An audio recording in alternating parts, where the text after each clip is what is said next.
안녕하십니까. 반갑습니다. 청년문화교육팀장 정지선입니다. 오늘도 많은 분들이 함께해 주셔서 감사드립니다. 내일은 봄비가 내려 배곡을 기름지게 한다는 고구입니다. 고구를 기점으로 본격적인 영농철이 시작되는 시기로 농사 준비를 철저히 하여 올해 풍년 농사를 기원합니다. 또한 봄철 황사와 미세먼지 발생으로 호흡기 건강에 영향을 미칠 수 있으니 영양가 있는 식단과 꾸준한 운동, 충분한 수면 등으로 건강한 생활 습관을 유지하여 면역력을 향상시키기 바랍니다. 오늘은 강사님으로 서울대 푸드테크 학과장이신 이규영 교수님을 모셨습니다. 미래 먹거리는 푸드테크란 무엇이며 글로컬 푸드테크 사례 등에 대해 강연해 주실 예정입니다. 다음 5월 2일 아카데미는 가정의 달을 맞아 좀 특이하게 준비를 했습니다. 감각주의 느누아들을 느끼다라는 주제로 그림에 이야기를 더하는 도슨트, 그림에 음악을 부여하는 피아니스트, 그림에 향기를 부여하는 조향사와 함께 감각주의자들의 만남을 통해 오감으로 그림을 감상하는 특별한 시간을 마련했습니다. 많은 관심과 참석 부탁드리겠습니다. 강연에 집중할 수 있도록 휴대폰은 진동 또는 무음으로 되어 있는지 확인해 주시기 바라며 잠시만 기다려 주시기 바랍니다.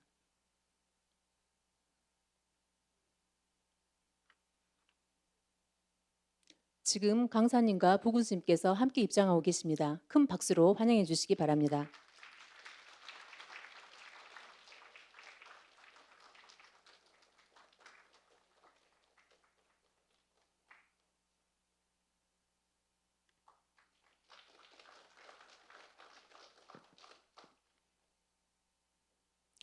지금부터 국민과 공직자의 자기주도 학습 제1184회 21세기 장성 아카데미를 시작하겠습니다.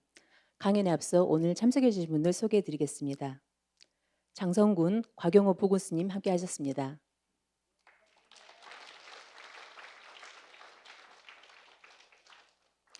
장성경찰서 전병현 서장님 참석하셨습니다.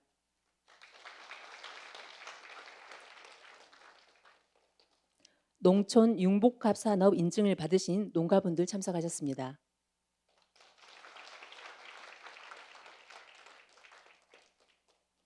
그리고 콩농사로 10억 넘는 매출을 올리고 있는 청년 CEO 이남현 이남주 대표님을 소개해 드리겠습니다.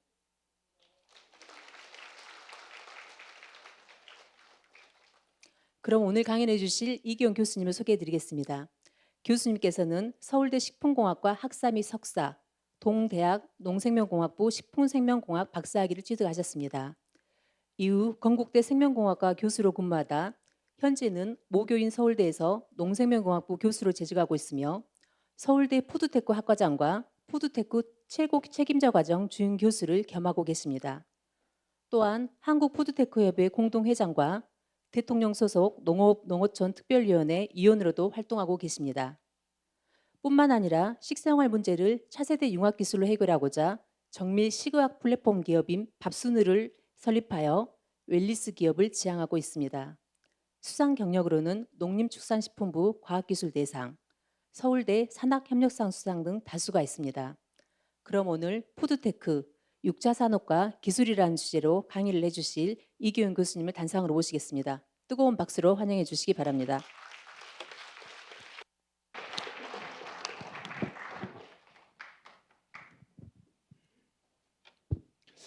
예, 이렇게 귀한 자리에 불러주신 우리 장성 군수님 또 국민분들께 감사드립니다.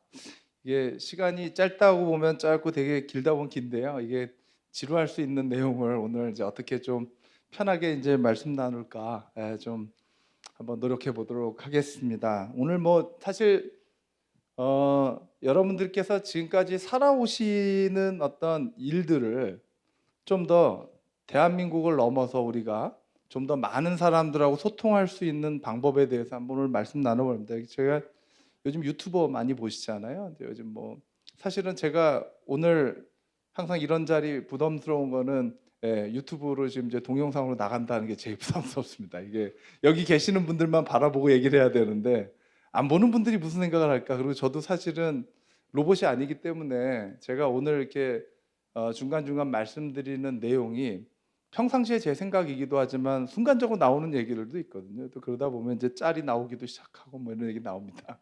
어쨌든 간에 오늘 주제는 제가 이제 영어로 하면 글로컬 푸드테크라는 단어를 씁니다. 그게 뭐냐면 자기다움을 가지고 세상에 없던 가치를 만든다. 제가 오늘 앞서서 부금 선생님을 잠깐 차담회하면서 장성은 성장하는 곳이다. 이제 이런 말. 장성 성장 장성 뭐 성장돼서 이제 별이 되는 거죠. 이제 지금은 이제 새롭게 이제 시작하는 거지만 어느 순간에 그 분야에 이제 어떤 새로운 분야를 일구는 그런 이제 인재가 아마 장성에 많이 나올 수 있도록 하고 또 지금 계시는 분들도 언제든지 이런 기회를 통해서 새로운 분야를 이제 개척할 수 있는 그런 어떤 자리라고 생각합니다.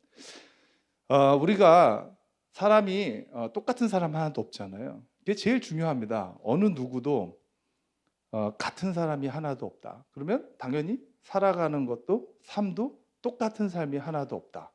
그러면 이런 어떤 인간이 살아가는 과정 안에서 그런 과정 안에서 자기가 먹고 싶은 것도 다르고요. 자기가 먹는 방법도 다 다릅니다. 근데 자기가 원하는 어떤 삶에 있어서 자기가 원하는 거를 먹기 위해서는 반드시 기술이 필요하다. 이런 게 이제 어떻게 보면 우리가 이제 우리 장성이 가지고 있는 거를 좀 더 이렇게 더 많은 사람들한테 알리고 그 중에서 이제 먹는 것과 관련된 어떤 콘텐츠일 수도 있고요. 그게 어떤 농업일 수도 있고 그게 제조업일 수도 있고 그게 외식업일 수도 있겠습니다. 그래서 그러한 것들을 이제 6차 산업 곱하기 기술이라고 이제 저희가 한번 설명을 해보겠습니다.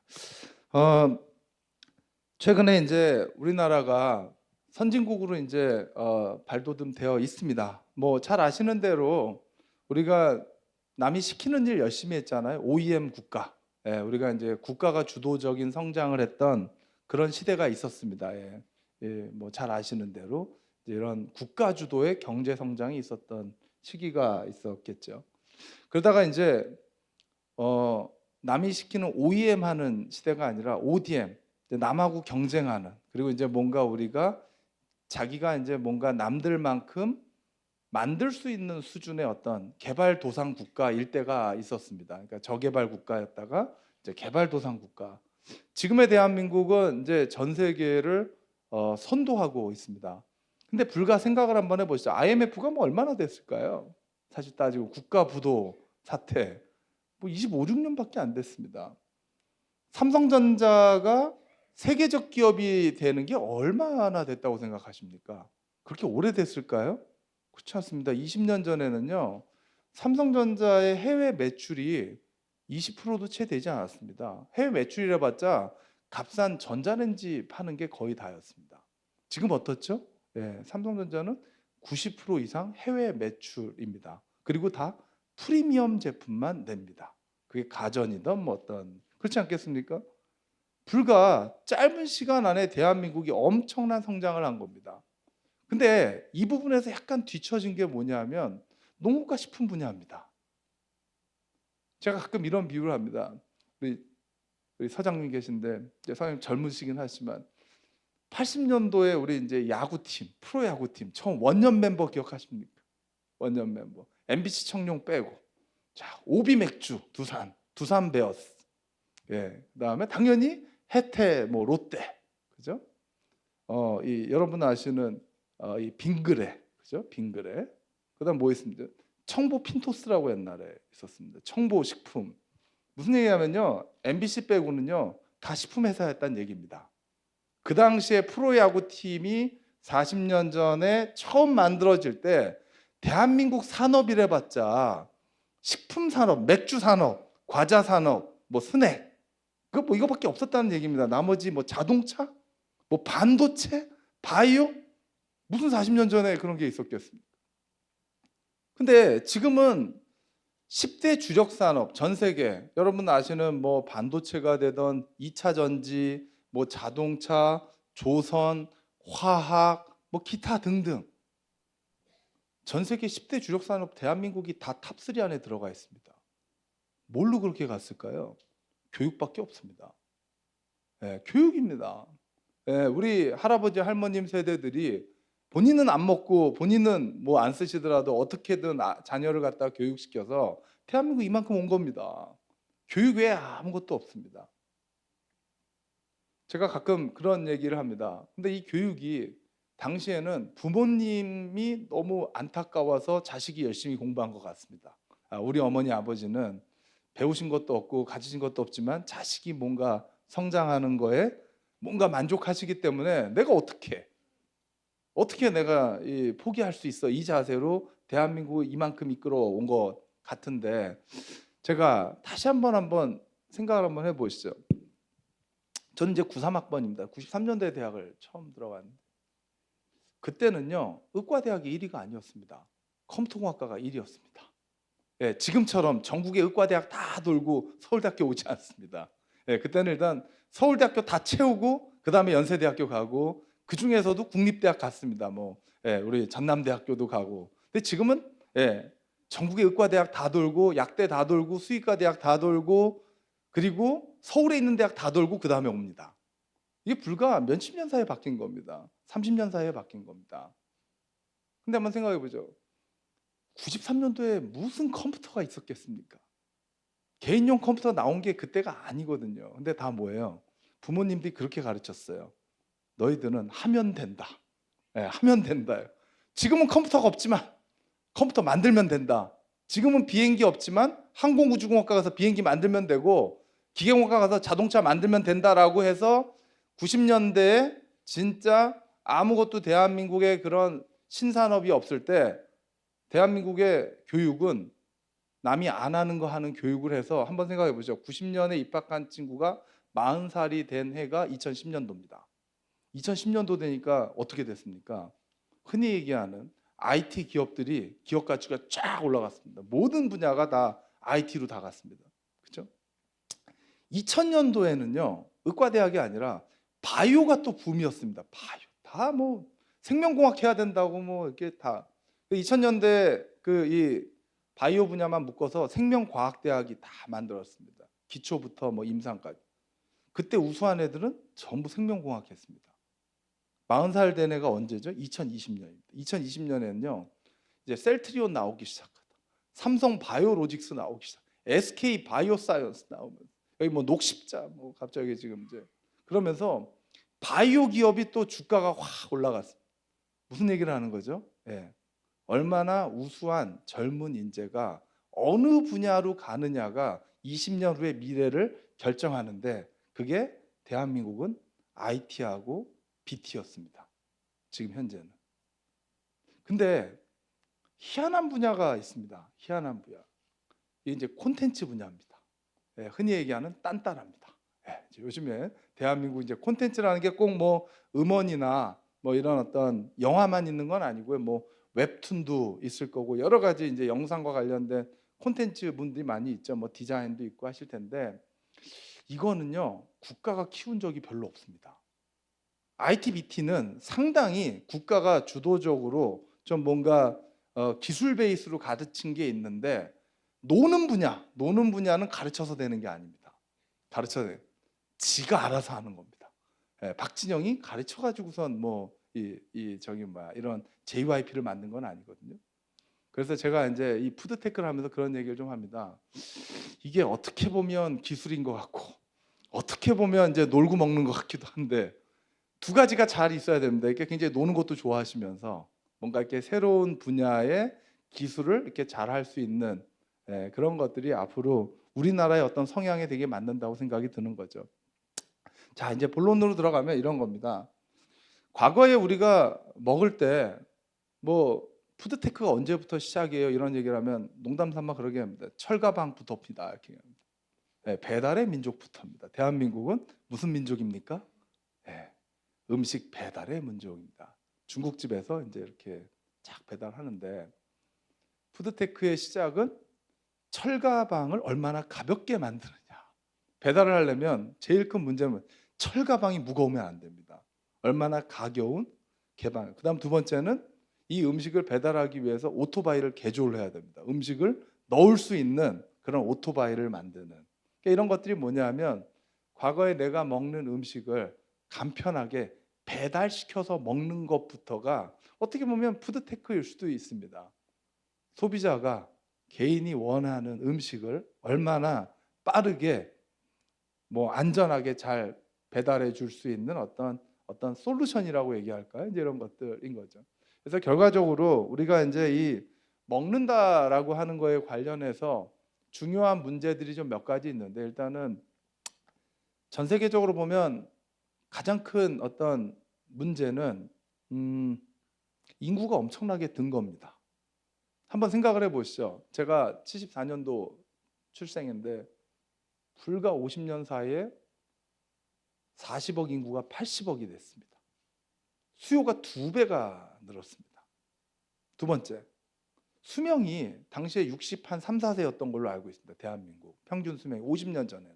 지금은 80한 5, 6세죠. 사고 뭐 다 해서 평균적으로 했을 때 80. 그러니까 인구도 2배 늘었는데 수명도 3분의 1은 더 늘었습니다.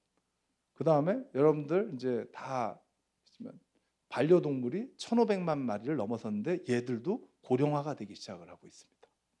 무슨 얘기냐면 그러니까 사람이 반려동물이 살아가는데 반드시 먹어야 되는데 수요가 너무 는 겁니다.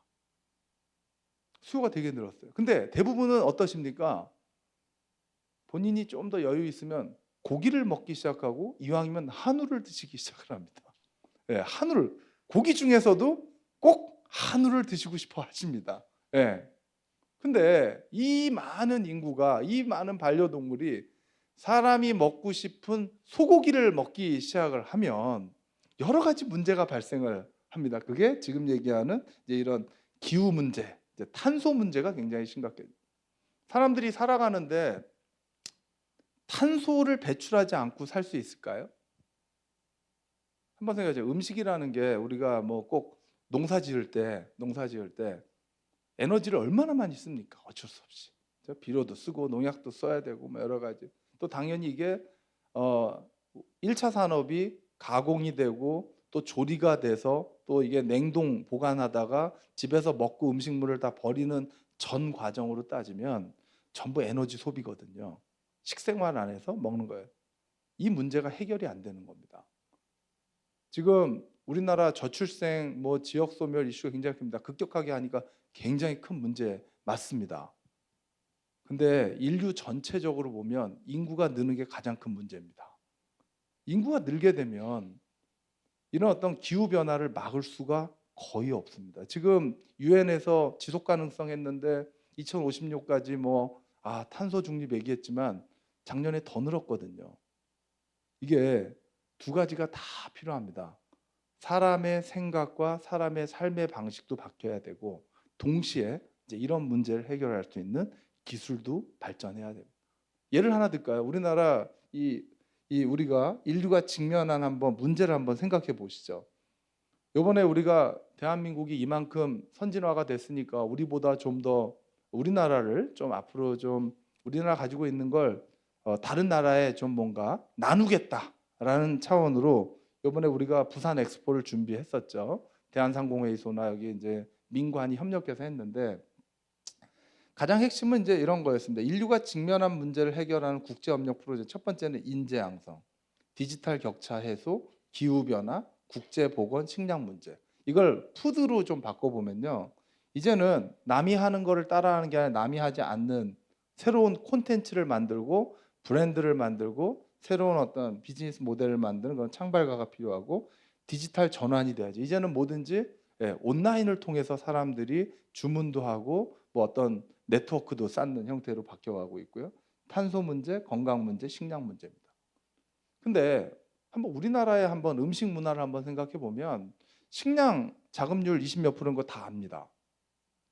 최근에 이제 워낙 이 식재료 가격이 올라서 제조, 가공, 외식, 물가 엄청나게 오른 거 다 압니다.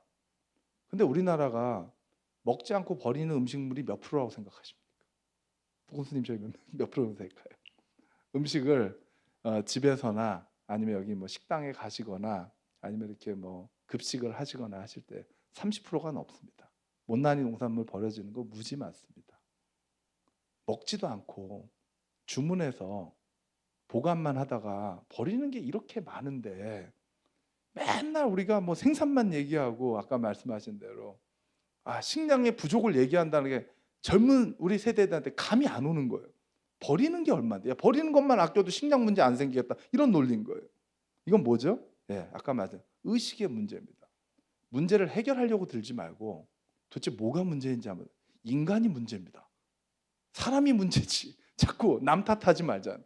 예, 우리가 스스로 살아가면서 나 좋다고 다른 어떤 분야에 피해를 주는 게 뭐가 있을까? 그죠? 그런 면을 생각해 보면 개인보다는 좀 더 뭔가 우리가 우리 사회에 긍정적으로 뭔가 기여할 수 있는 방법을 찾는 어떤 교육이 되게 필요하고, 이 푸드테크라고 하는 건 기존에 우리가 먹던 것들을 더 잘 만들자가 아니고 인류가 지속 가능하기 위해서 이 문제를 해결해야 된다. 요즘에 클라이밋 테크놀로지라는 단어를 쓰고요. 피메일 테크놀로지, 이게 무슨 얘기냐면 기후 문제 해결. 그다음에 여성들이 이제 여러 가지 여성들이 갖고 있는 불편함을 해소하는 이런 방식으로 뭔가 이제는 먹는 것과 연관된 문제를 하나씩 한번 우리가 발굴해 보고 그 문제를 한번 해결해 보는 것이 이제 앞으로 푸드테크의 정의라고 이제 저는 이해를 합니다. 대한민국이 푸드테크를 가장 먼저 시작했습니다. 그리고 가장 잘하고 있고요. 아마 대한민국의 현재 이 산업 분류가 안 돼 있어서 그러는데, 오늘 이런 자리에서 얘기하는 게 뭐 아무도 지금은 안 믿을 수 있지만 대한민국의 넘버원 산업은 푸드테크 산업입니다. 반도체가 아닙니다. 자동차가 아닙니다. 왜냐하면 한번 생각해 보시죠. 먹을 거에 돈 쓰는 것만 생각하지 마시고 먹기 위해서 돈 쓰는 게 뭔지 한번 생각을 해 보시죠. 그것도 개인이 돈 내는 것도 있지만 이제 식당에서 거래하는 것도 있고요. 공공에서 써주시는 것 같습니다. 예를 들어 냉장고 하나 없으신 분, 여기도 웬만한 공공서에도 다 편의점만 가도 전자레인지 하나씩은 있고 공유로 공공에서 냉장고 다 있거든요. 자, 전자레인지하고 냉장고는 식품은 아닙니다. 그런데 푸드테크일까요? 아닐까요? 이런 얘기. 햇반만 있고 냉동 김밥만 있으면 여러분들 드실 수 있습니까? 누가 해동할 겁니까? 에어프라이는, 오븐은, 식기세척기는, 김치 냉장고는. 먹을 것만 생각하지 말고 사람이 먹기 위해서 필요한 것들이 무엇이 있냐.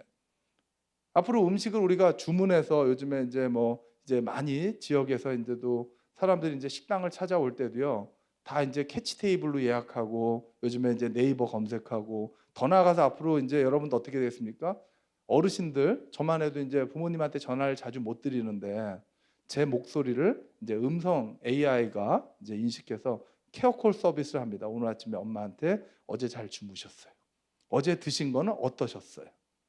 바꿔드릴까요? 그죠? 그럼 엄마는 답만 하면 되는 겁니다. 나와 똑같은 목소리를 가지고 있는 애가 전화를 해서 어머니가 원하는 음식을 추천해주고 주문해주고 배송해주면 어머니는 그걸 가져다가 전자레인지나 이런 데 바코드만 딱 입력하면 18분 이내에 알아서 얘가 전자레인지나 오븐이나 에어프라이로 조리해서 먹는 시스템이고, 그거는 1인분으로 하기 때문에 다 서비스 구독이 다 되는 구조입니다. 이게 얼마나 빠른 시간 안에 바뀔까요? 예. 쿠팡하고 배달의 민족이 여러분 아시는 대로 오프라인에 롯데마트, 이마트 다 눌렀잖아요. 지금 3년도 안 걸린 겁니다. 지금은 이제는 혹시 온라인으로 롯데온이나 SSG 써보시는 분, 기억에도 사라졌습니다. 롯데온, SSG 온라인 기억도 없습니다.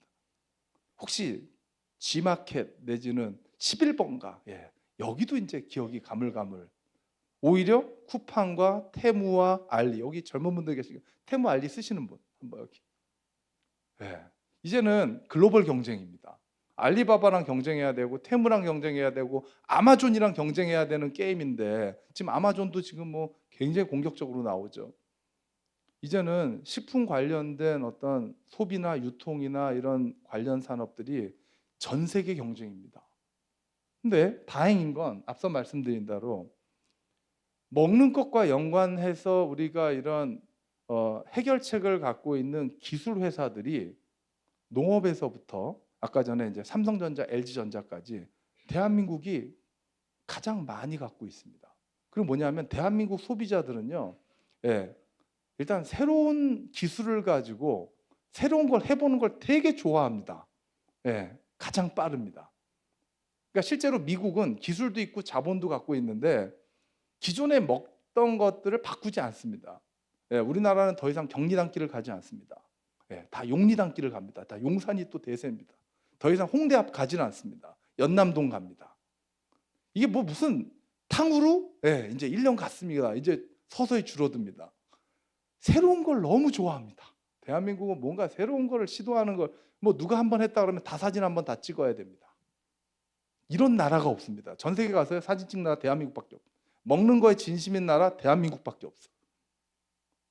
그러니까 그러다 보니까 자연스럽게 어떻습니까? 소비자들이 뭔가 새롭고 새로운 걸로 빨리빨리 뭔가 적응하고 변해가니까 기업이 따라올 수밖에 없는 거예요. 그러니까 대한민국은 사실은 소비자들이 굉장히 새로운 기술을, 새로운 사업을 빨리빨리 적용하기 때문에 이 기업들이 빨리빨리 혁신할 수밖에 없는데 문제는 뭐죠? 국내에서만 머문다는 게 문제입니다. 이제는 대한민국이 남들보다 먼저 가지고 있는 것들을 이제 세계화시키는 그런 일들이 필요할 것 같습니다. 오늘 제가 키워드는 한 3가지만 하겠습니다. 앞으로 이제는 시키는 게 아니고 남하고 경쟁하는 게 아니고 남이 안 하는 것만 골라 하는 겁니다. 장성도 그런 고민을 아까 전에 오는데 우리 팀장님께서 그러세요. 전라도는 다 음식이 유명한데 창성은 좋게 보면 다 맛있고 딱 한 가지를 찍으라 그러면 그게 되게 어렵다. 이제 이런 말씀하세요. 오히려요, 그것도 괜찮습니다. 이미 남들이 뭐 하는지 아니까 아예 남이 안 하는 걸 생각해 보시죠. 네, 그게 차라리 나올 수 있습니다. 괜히 있던 거 생각하지 말고 다른 사람한테 없는 게 뭘까? 이게 이제 앞으로 창발가 정신이 그런 내용이고요. 앞서 말씀드린 대로 푸드테크라고 하는 건 타겟이 있어야 됩니다.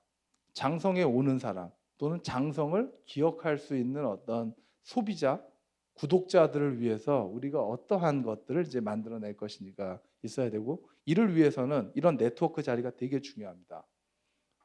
이런 실제로 사업을 하는 어떤 기업도 중요하고 이걸 실제로 같이 협력할 수 있는 그런 어떤 조그마한 어떤 개인 또는 이제 이런 대학 그리고 당연히 지자체나 이제 정부의 기관들의 지원이 되게 필요한 거죠. 궁극적으로는 뭔가 기업이 있어야 되지만 그 기업이 만들어되기 위해서는 협력할 수 있는 어떤 생태계가 이제 굉장히 중요하다고 보겠습니다. 제가 창발이라는 건 출몰입니다. 이머전스. 이머전스는 어떤 때 이머전스라는 단어를 쓰냐면 이런 거죠. 젊은 세대들 여기 이제 내가 아직 돈을 못 벌어서 뭔가 앞으로 미래를 살아가려면 이제 내가 스스로 뭔가 경제력을 만들 수 있는 거 우리가 이머징이라고 합니다. 뭔가 새롭게 출몰하는 거 이제 떠오르는 젊은 세대들을 얘기하는 게 하나이고 두 번째는 병원에 가면 이제 이머전시한 겁니다. 이게 무슨 얘기냐면 이대로 가다가는 망할 것 같은 겁니다. 절박한 분들. 내가 이제 이렇게 먹었다가는 건강이 너무 안 좋아서 이제는 진짜 운동도 해야 되고 뭔가 스트레스도 안 받아야 돼. 이런 분들. 그러니까 뭐냐면 생각이 있어야 됩니다. 내가 뭔가 새로운 거를 해야 되겠다라는 생각을 가진 분들이 자기가 스스로 생각하면서 뭘 찾아야 되냐면 아무도 안 한 걸 찾아야 됩니다. 오히려. 왜? 온라인으로 올리면 되니까. 그럼 내 거가 되니까. 100명의 어떤 팔로워를 만들고 1000명을 만들고 10,000명을 만들어 가는 겁니다. 자기하고 비슷하거나 자기를 팔로잉 할 수 있는 사람을 만드는. 그래서 이런 걸 통해서 자기가 남이 하지 않은 걸 가지고 가치를 만들어내는 것이 굉장히 중요한데요. 자, 이렇게 얘기하면 장성에서 내지는 뭐 대한민국에서 그게 정말 가능해? 뭐 이런 얘기들을 일단 할 겁니다. 근데 우리나라가 한번 저는 이런 생각합니다. 대학에 있는 교수 입장에서의 입장입니다. 이렇게 뭐 민간 기업이나 국가기관은 아무래도 좀 더 저하고는 생각이 좀 다를 텐데 저희는 항상 뭔가 새로운 것들, 미래에 대해서 생각하는 직업이다 보니까 대한민국이 앞으로 이미 저출생은 일단 20년은 그렇게 왔고 앞으로 뭐 설령 지금부터 뭔가 문제가 해결되더라도 당분간 어떻게 할 거냐. 근데 한번 생각해 보시죠. 광주에 있다고 해서 광주에 일주일 내내 있어야 되나? 목금토는 장성화 있으면 안 되나? 여러분들께서는 꼭 서울에서만 일하신다고 생각하십니까? 요즘에 세계적 대학들은 전부 온라인 대학입니다. 미네르바 스쿨도 그렇고 요즘에 한샘의 조 회장님이 염재용 고대 총재면 이 태제대학도 그렇고 다 온라인 대학이고요. 서울에서 한 학기만 다니고 나머지 7학기는 다른 도시를 돌아다니면서 교육을 받습니다. 전 세계가 하나입니다. 예전에 한번 기억하십니까? 이수만 씨가 SM이라는 걸 만들면서 벌추얼 네이션, 가상 국가. 이제 국가라는 개념이 없다. 그래서 어떻게 보면 BTS의 이런 팬덤들, 이런 아미들은요, 국가가 없습니다. 우리나라 K푸드가 뭐 푸드를 잘 만드는 것도 물론 있습니다만 한국의 어떤 브랜드가 정말 가치가 있는 거죠. 서울대학교에 외국인 학생들 무지 많거든요. 그리고 또 심지어는 그 한국인인데 부모님이 이제 더 이상 섬유 사업이 우리나라가 안 돼서 인도네시아에 이제 섬유 공장을 만들어야 되니까 이제 아예 거기서 큰 학생들이 이제 부모님이 이제 인도네시아에서 국제학교나 지역의 학교 다니다가 서울대학교로 이제 대학을 보냅니다. 그러니까 사실상 이 친구는 한국말은 하지만 한국에서 교육받은 적이 없는 애들이에요. 얘네들이 예전에 오면은요, 외국 학생들이 서울대학교에서 모이면 영어로 얘기를 했습니다. 지금은 한국어로 얘기합니다. 6개국의 애들이 왔는데 6개국 애들이 다 한국어로 대화를 해요. 그러니까 미국이나 영국 유학 가거나 일본 가는 게 아니라 이제 한국에 서울에 온다. 한국 서울뿐만이 아닙니다. 메이저 대학들이 많이 이제는 한국에 가서 유학하겠다고 오고 심지어는 뭐 대학 내내는 아니지만 1년은 한국에 와서 한번 교육받고 싶다. 교환학생 무지 늡니다. 왜 이 말씀을 드냐면 전 세계에 뭔가 이런 인재와 기술과 자본은 어디에 있을까요? 예, 미국에 있습니다. 미국이 얼마나 역사가 오래가 돼 있고 실제로 미국의 어떤 이런 정말 이 물론 이제 실질적으로 일부 이제 영향력이 있는 분들이 뭐 금융시장에 있는 분이라고 얘기는 할 수는 있겠지만 큰 틀에서 보면 꼭 미국 사람이 아닌 외국인들이 미국 가가지고 한국의 인재가 오히려 미국 가가지고 스탠포드 가고 MIT 가고 더 안 나가서 아예 그냥 밑바닥에서부터 성공한 사람들 되게 많습니다. 대표적인 게 이 일론 머스크입니다. 이 사람은 71년생이거든요. 근데 이 사람이 미국 사람이 아니에요. 남아프리카 공화국 출신이고 부모님은 이혼하셨고 아버지는 페륜이죠. 예, 뭐 말할 수도 없는 페륜이 아버지는.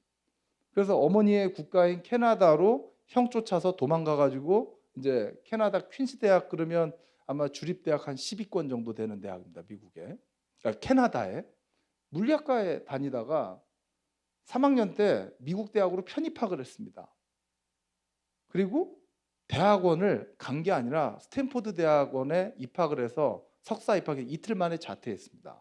이 사람의 교육 경력은 뭐냐면 남아프리카 공화국에서 고등학교까지 다니다가 남아프리카 공화국 국적에 남아프리카 공화국에서 고등학교를 다 졸업하고 캐나다에서 2년을 다니다가 미국에 편입학해서 2년을 더 졸업한 걸로 끝입니다. 전혀 미국하고 아무 연고가 없어요. 자기가. 근데 이 사람이 전 세계 최고의 어떻게 보면 혁신가가 됐지 않습니까? 여러분 아는 최초의 온라인 결제 시스템 X에 이 사람 되게 꽂혀 있죠. 뭐 트위터도 인수하더니 X. 잘 한번 생각해 보죠. 스티브 잡스는 뭡니까? 다 I예요. 아이덴티티. 예, 아이폰, 아이패드. 정체성을 굉장히 미친 듯이 심플합니다. I입니다. 본질이 무엇이냐? 여기는 무조건 X입니다. 예. 뭐냐면 미쳐야 되는 거예요. 이런 어떤 새로운 문제를 해결하기 위해서는 문제를 해결할 수 있는 어떤 방법이 정답이 없다 보니까 정말 다양한 방법들 생각을 해야 돼요. 그러면서 테슬라도 만들고 스페이스X도 만들고 이런 오픈 AI도 만들고 뉴럴링크도 만들고 뭐 XAI 불과 한 사람이 미국에 와가지고 제대로 교육받은 것도 아님에도 불구하고 이게 어떻게 가능할까요? 이게 뭘까요? 기회를 주는 겁니다. 배경하고 아무 상관이 없는 거예요. 자기가 하고 싶고 자기가 잘할 수 있고 그러면 도와주는 겁니다. 장성 아카데미도 그런 것 같아요. 여기 지역에서 누구든 장성에 와서 자기가 하고 싶고 잘할 수 있고 그리고 뭔가 더 하고 싶고 기회를 주는 거예요. 미국은 이런 교육이 가능한 거예요. 이게 이제 오픈 AI가 처음 이제 만들어질 때 여기 지금 이게 이제 일론 머스크 앞에 샘 알트만인데 우리나라 많이 왔었죠. 챗GPT. 지금 뭐 거의 챗GPT의 시대입니다. 뭐 여러분들 잘 아시는 대로 15초만 이제 입력하면 음성 AI 되지 거짓말을 잘 만들어내죠. 예. 이게 지금 되게 심각한데요. 서울대학교에 저희 학생들한테 논문 쓰는 건 이미 여러분들 삼성전자 스마트폰 S24 이번에 나온 거는 내가 전화를 걸면 다른 나라 영어로 상대방한테 동시 통역돼서 가죠. 반대로 그 나라면 제가 한국어로. 이게 이제 그냥 휴대폰에서 앱을 까는 게 아니고요. 그냥 기본적으로 탑재가 되어 있습니다. 그러니까 음성으로 이제 이 통번역하는 건 이제 바로바로 되는 수준이죠. 근데 개인 목소리로 이게 어떻게 보면 이정재 씨가 오징어 게임에 성우가 다 없어진 일이 진 거죠. 예, 왜냐하면 10개 국어로 자동으로 AI가 이정재 씨 목소리로 오징어 게임을 이제 번역하는 그런 것도 이제 지금 아무 문제도 없죠. 여러분들 차로 내비게이터 할 때 음성으로 하지 않나요? 요즘에 다 이제 다 치지 않고 뭐 장성역으로 해도 얘가 이 사람이 오픈 AI를 만들 때 뭐 일론 머스크가 이제 샘 알트만 만나서 공동 창업을 했는데 이건 뭐냐면 AI가 인류를 멸망시킬 거라고 생각하고 사실 한 거였어요. 그래서 오픈 AI는 AI가 결국 인류를 멸망시킬 텐데 이 문제를 해결하기 위한 화이트 AI였어요. 근데 지금 이게 마이크로소프트가 하면서 구글하고 경쟁하면서 굉장히 위험해진 상황이 왔습니다. 여러분들 AI가 얼마나 긍정적으로도 쓸 수 있고 얼마나 부정적으로 쓸 수 있고 보이스피싱? 예, 훨씬 심해질 수도 있고요. 이 사람들이 이제 이렇게 뭔가 전 세계 80억 인구의 어떤 정보를 가지고 본인이 원하는 대로 이렇게 비서 역할을 하면서 이렇게 하지만 이런 걸 통해서 어떻습니까? 혁신의 속도가 어마어마하게 빠릅니다. 예전에 40억 인구가 65세 살 때보다 80억 인구가 90세, 100세 사면 어떻게 되죠? 지식도 많아지고요. 그중에 천재 같은 사람들도 더 많아질 거고 그러면 그 혁신 속도가 온라인 네트워크가 더 빨리 변하는 겁니다. 과거의 속도보다 지금의 변화 속도는 어마어마하게 빨라져. 그게 이 챗GPT 하나 때문에 그랬는데 우리나라도 이제 네이버가 하이퍼크로바도 하고 뭐 SK가 누구도 하고 뭐 카카오도 하고 이렇게 하겠죠. 근데 가장 빅3는 전 세계적으로 결국은 챗GPT하고 이제 구글하고 아마존이 이제 AI에 있어서 이게 3년 전에 제가 푸드테크로 사행시 지어줘 이래서 챗GPT한테 초기 버전입니다. 배달로 시작해 기존이 바뀌는 중, 먹는 문화 변하고 푸드테크는 성장 중 이렇게 썼어요. 예, 10초 걸렸습니다. 얘가. 만약에 우리 학생들 보고 자 사행시 한번 써봐 그러면 이제 되게 머리 아플 일들을. 근데 얘가 이제 질문을 다시 더해줘야 됩니다. 사행시는 그렇게 하는 게 아니고 푸드테크로 시작한 네 문장을 만들어야지 이렇게 합니다. 그럼 이제 죄송합니다. 이제 올바른 사행시를 드리겠습니다. 푸른 바다 위로 퍼지는 드넓은 하늘을 바라보며 테라스에서 시원한 바람을 맞으며 크게 한숨 내쉬어 나의 하루를 시작해. 이게 사행시입니다. 예, 더 잘 쓰실 수 있는 분. 예, 내가 15초 이내에 이런 사행시를 만들어낼 수 있다. 예, 잘했어. 근데 내용이 좀 더 푸드테크랑 관련이 있으면 좋겠어. 참고로 푸드테크는 뭐 영어에 한국어 표현이 알겠어요. 네, 다시 하겠습니다. 푸짐한 음식 한 접시, 드라이버 하나로 배달이 된다면 테이블에서 느긋하게 식사할 수 있겠지. 크고 작은 푸드에 경쟁한다 이 시대 입니다. 네, 이길 수 있는 분. 네, 굉장히 어려워지는 상황이 됐어요. 바둑은 요즘에 챗GPT한테 배웁니다. 아시죠? 이세돌 이후로 아무도 AI랑 바둑 둬서 이긴 사람은 한 명도 없습니다. 이세돌이 처음이자 마지막으로 알파고랑 바둑 둬서 1승한 이제 더 이상은 나올 수 없는 사람입니다. 바둑은 AI한테 배운다. AI한테 바둑만 배울까요? 약 개발하는 것도 AI한테 배울 거고 앞으로 책 쓰는 것도 처음에 이거 가지고 학교에서 AI를 쓰지 못하게끔 교육하겠다 했다. 요즘에 그런 얘기 하시는 분이 단 한 분도 지금은 없습니다. 방법이 없습니다. 어떻게 사람이 이런 어떤 지능을 이런 것들을 활용해서 문제를 해결하는데 어떻게 막아요? 교육으로 막기 되게 어려워. 자, 이렇게 되면 어떻게 되죠? 첫 번째는 저희 학생들 보고 영어로 논문 써봐 해보니까 얘들이 훨씬 더 잘하는 겁니다. 기본적으로 논문은 얘들이 커버레터도 다 쓰고 요약문도 훨씬 잘 씁니다. 논문을 일단 잘 씁니다. 정리하는 거. 연구 과제 얘들이 더 잘 씁니다. 정부에서 연구 과제를 낼 때 우리 부군수님 발표하셨지만 챗GPT한테 그 연구 과제 어떻게 내는지 안 시켜보셨죠 한번? 얘네들 얼마나 웃기냐면 거짓말을 겁나 잘합니다. 뭐 누구누구 하버드의 무슨 교수가 어쩌고저쩌고 해서 만들었. 근데 사실은 거짓말이에요. 근데 이렇게 얘기하면 이런 거죠. 그러니까 거봐 챗GPT 그거 안 되잖아 이렇게. 근데 저는 반대로 생각합니다. 야 그럼 그 과제 내가 하면 되겠네 이런 거죠. 왜? 그럴듯한데 안 한 거예요. 그럴듯은 해요. 마치 믿어져요. 그러네. 이 문제는 이렇게 해서 이렇게 가야 될 것 같아. 근데 사실은 그 내용이 없어요. 얘는 그냥 유추한 것뿐이에요. 그런 게 있겠지. 근데 검증된 건 없어요. 그러면 이 과제가 우리 연구원들하고 5명이 모여서 야 앞으로 우리 뭐 할 건지를 물어보는 거하고 어느 게 더 이길 거냐 퀘스천이 생기는 겁니다. 굉장히 고민스러운 겁니다. 이게 어떻게 해요? 이제 더 이상 가르치는 건 무의미하다. 티칭은 없다. 예, 더 이상 대학은 티칭하지 않는다. 코칭한다. 하고 싶은 거를 어떻게 도와? 근데 거기에 어디냐? 휴먼 센터드. 인간 중심의 어떤 이런 일을 한다 그럴 때 도와줘야지. 야 인간이 아니라 뭐 기계를 위해서 일할 수는 없잖아요. 가장 어떻게 되면 인간다움이 더 중요한 시기에 왔다. 이게 이제 저희 이제 챗GPT한테 제가 코리아 푸드테크 카운슬 이제 협의회라는 이제 산학 간의 협의체를 만들어서 야 이걸 정리해봐 그랬더니 얘가 이렇게 쭉 정리했는데 거의 다 맞습니다. 앞으로 저희 제가 하는 일을 저희 학생들 대학원생들한테 얘기하는 것보다 1차적으로 얘한테 정리하는 게 훨씬 낫다. 세상에는요 대학이 이제는 해야 될 일들은 지식을 가르치는 게 아니라 시험 문제에서 정답 찾는 게 아니고 질문을 가르쳐야 된다는 얘기를 수도 없이 합니다. 근데 수도 없이 안 됩니다. 왜? 아시겠지만 우리나라의 교육과 의료와 농업은 정부의 주도권이 굉장히 좀 많은 산업입니다. 관리 산업이에요.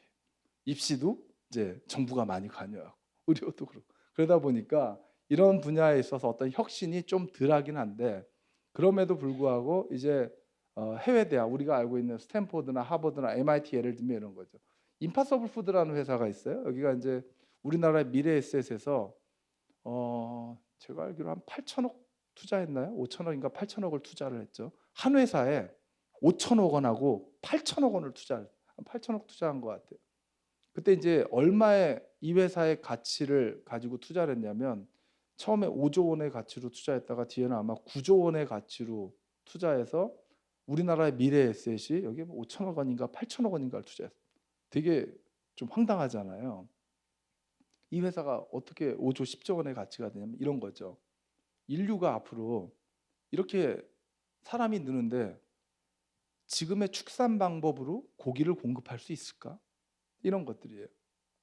그러면 고기를 공급을 못하면 대안이 있어야 되는데 그럼 고기를 만들 수 있는 대안은 식물성 고기를 만드는 거 아니면 이런 줄기세포를 가지고 이 배양육을 만드는 건데 배양육 만드는 건 좀 오래 걸리고 자 우리가 고기와 유사한 식물성 고기를 만들 때 문제점이 뭐죠? 고기의 피 색깔과 피 맛을 못 내는 겁니다. 그래서 이제 여기 콩에 있는 이제 이 유전자, 콩 혹부리에 있는 유전자를 가지고 이 이제 고기의 철분 맛을 내는 거 있죠. 예, 고기의 철분을 대량 생산한 겁니다.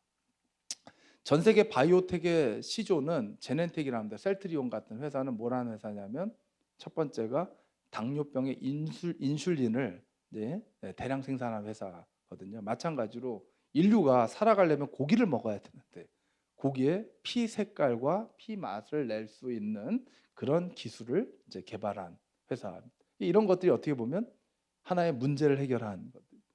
하버드의 싱클레어 교수는 뭐 하는 거냐면 이런 겁니다. 우리가 먹은 식품에서 노화를 억제하는 물질 전 세계의 모든 분들의 꿈은 뭐냐면 내가 젊음을 유지하는 게 가장 중요합니다. 그럼 노화의 원인들이 쭉 있잖아요. 그죠? 그런 문제들 뭐 비타민도 있고 여러 가지 항산화제, 항염증제 이런 얘기를 하는데 이 사람은 이런 거죠. 여러분들 전 세계에서 제일 많이 팔리는 약은 뭐죠? 아스피린.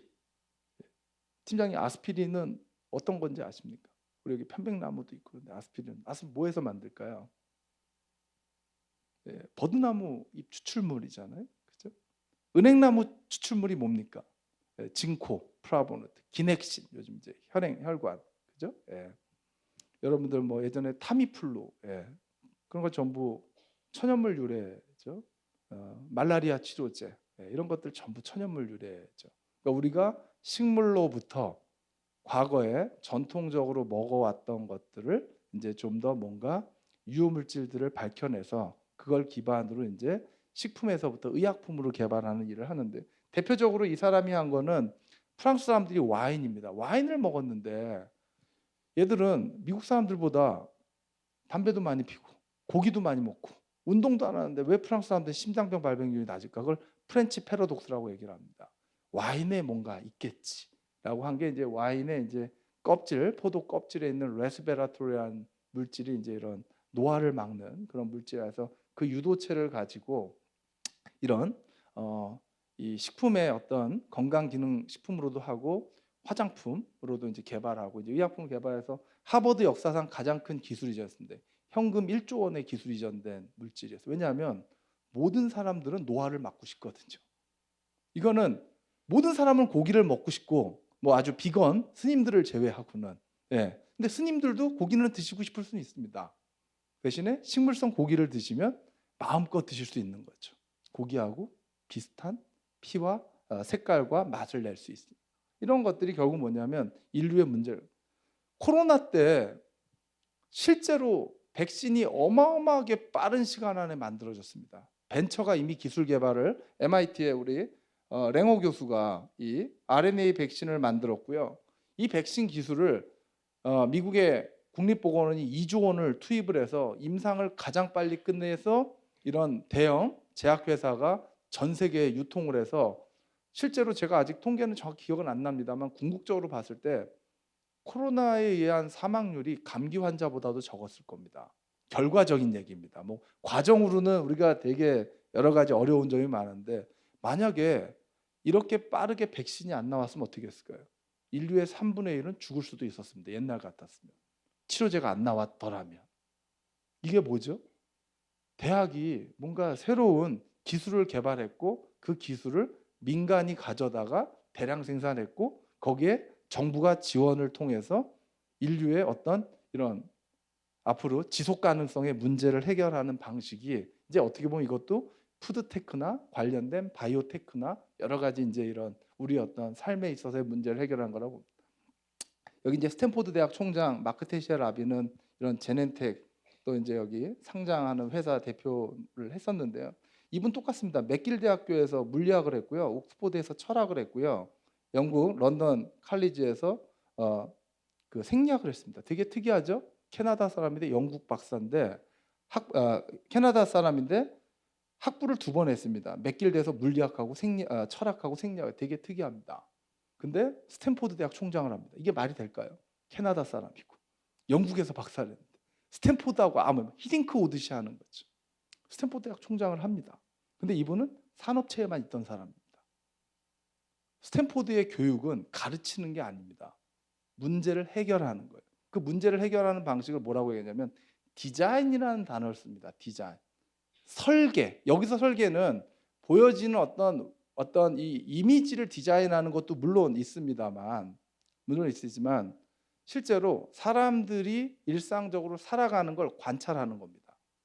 저는 개인적으로 우리나라에서 카카오가 이 일을 정말 잘했다고 생각을 합니다. IT 기술을 가지고 어떻게 보면 사람들의 삶에 불편한 걸 많이 해결한 건 사실이에요. 그죠? 왜냐하면 문자 보내야 되는데 돈 내야 되는데 카카오톡 만들고, 택시 잡아야 되는데 맨날 뛰어가요. 술 먹으면 막 부르면 뛰어가야 돼요. 위험한데.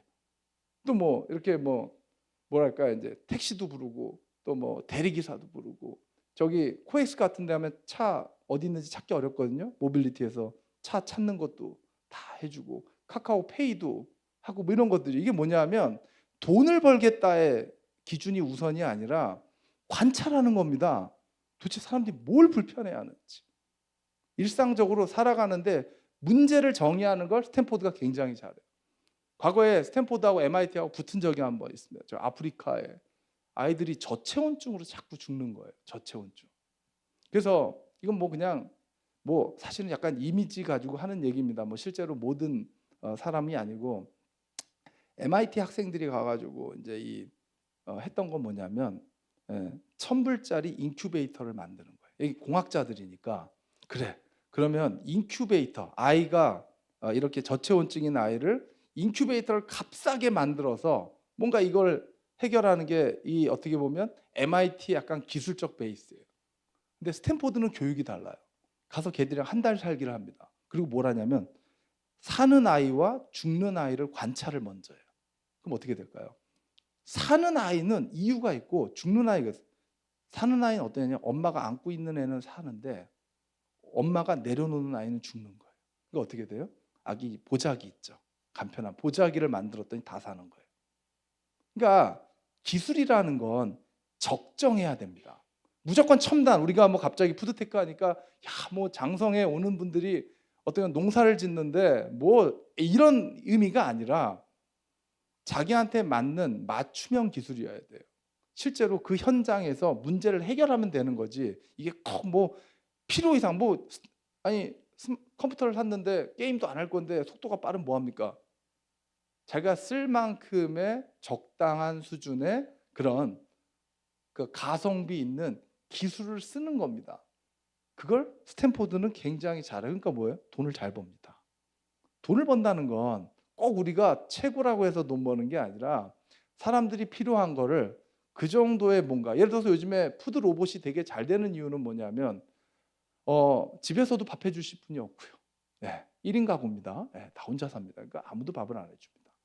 식당 가도 조리해 주실 분 구하기 어렵고 학교 급식도 어려운데 조리사가 어려운데 군부대 취사병도 아무도 안 합니다. 요즘에 아침에 일어나서 차라리 그냥 훈련을 받고 만다고 합니다. 그러실까요 여기? 자 그러면 일단 세 가지 문제가 생기는 거죠. 일할 사람이 없으니까 당연히 비용이 느는 것도 있지만 두 번째는 구해도 비쌉니다. 비싸도 또 빨리 나갑니다. 또 일하시는 분이 사람이 어떤 문제가 생길까요? 안전 문제가 당연히 생깁니다. 중국집에서 이연복 셰프가 지금 냄새가 못 맡는다 그러죠? 그죠? 뭐 제가 듣기로는 방송에서 그랬어요. 냄새를 못.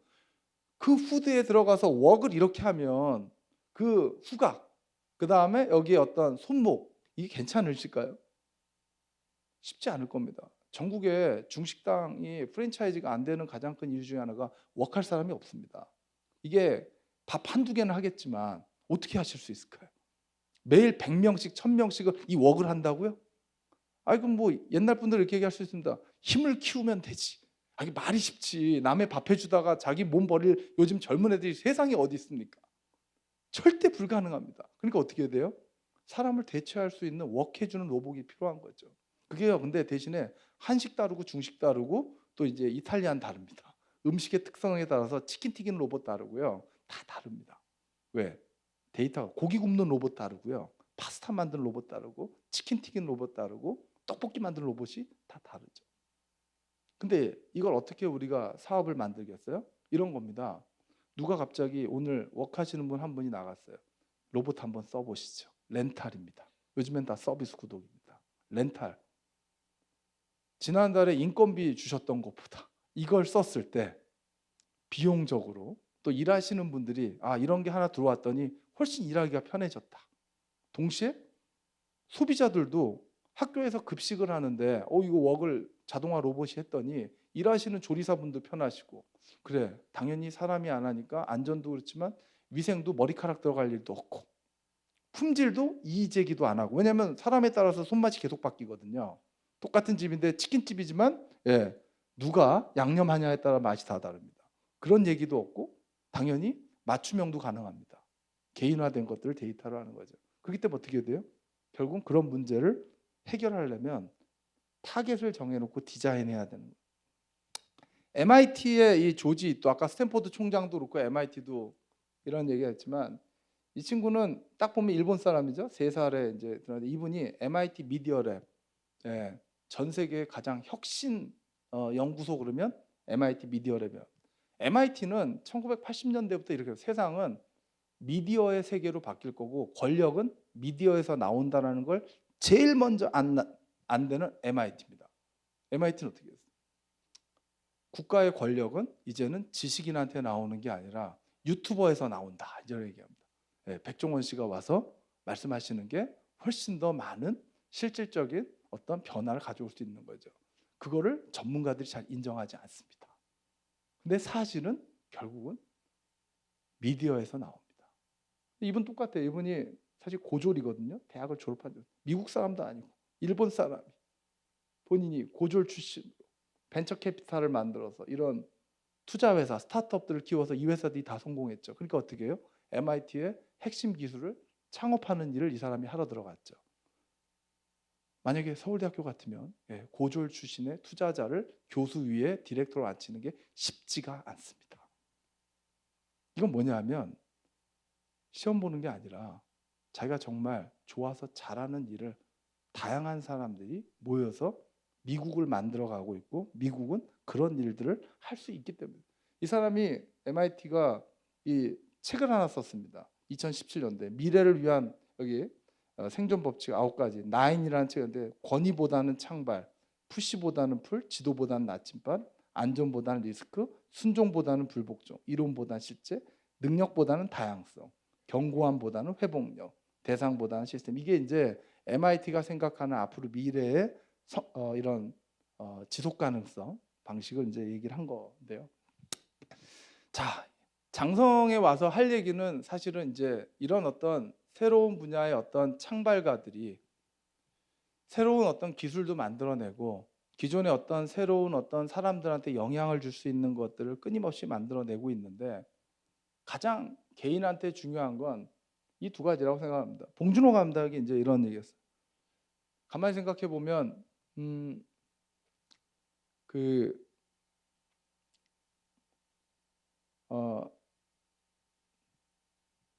대장금이라는 것이 이제 우리가 초반에 있었고 드라마를 하다가 이제 뭐 K-팝이 나오다가 이제 이런 영화 부분에서 이제 이 아카데미상을 받을 때 본인이 그 앞에 자기가 존경했던 그 수많은 영화 감독들이랑 같이 자기가 수상 받는 자리에서 가장 개인적인 게 가장 창의적이다. 우리 뭐 미나리도 그런 얘기고요. 어떻게 보면 본인이 하는 모든 영화들의 가장 핵심은 가장 자기가 지금까지 살면서 의미 있는 일을 가치 있게 만드는 게 가장 중요해요. 그건 뭐냐면 자기가 관심이 있어야 된다. 관찰을 하지 않고는 답이 없다. 근데 그 관찰한 결과를 어디에다 올려요? 미디어에서 올려야 됩니다. 박막래 할머님이 유튜브를 하진 않죠. 손녀가 열심히 사진을 찍어 올렸겠죠. 동영상을 찍었죠. 콘텐츠는 어르신들이 만들고 동영상은 손자 손녀가 만들고 이런 것들이 어떻게 보면 가장 개인적이고 가장 어떻게 보면 창의적인 일이에요. 방시혁 그 하이브 대표가 서울대 와가지고 이제 졸업식 하면서 이런 얘기를 했습니다. 그 본인은 사실은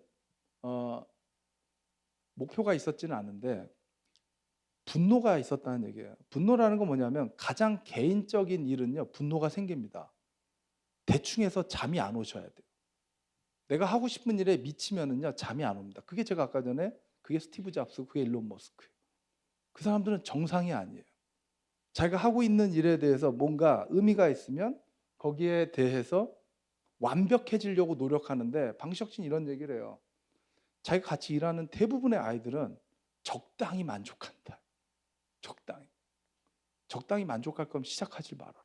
감자에 미쳤으면 감자에 미쳐야 되고 그래야지만 뭔가 남이 안 보이는 게 보이고 그거를 좀 더 완성도 있게 만드는 것이 이제 굉장히 중요하다.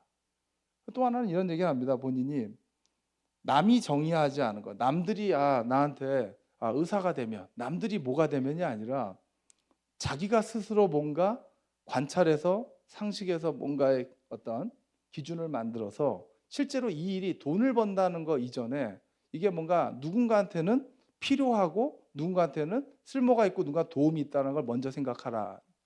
그래서 제가 2012년도부터 서울대학교에 창발센터라는 거, 첫 번째는 문제 해결 능력을 갖는 책임자. 끊임없이 아침에 일어나면 오늘 장성에 오늘 뭐 먹을지에 대한 문제도 있지만 장성에 어떻게 오지라는 문제를 전 스스로 생각을 하고 그 수많은 장성을 갈 수 있는 방법을 네이버를 검색하다 요즘엔 챗GPT한테 물어볼 수도 있는 거고 얘 오면 또 그 안에 내가 알고 있는 인맥을 통해서 그 지역에 가면 야 내가 여기까지 왔는데 뭐 하나는 먹고 가야 되지 않겠냐. 그러면 인터넷을 찾는 방법도 있지만 그 지역을 잘 알고 있는 지인을 통해서 뭔가 끊임없이 자기가 스스로 자기한테 관심 있는 어떤 주제를 해결해 가면서 미디어를 활용하는 거는 기술을 활용하는 건 굉장히 중요하다는 생각.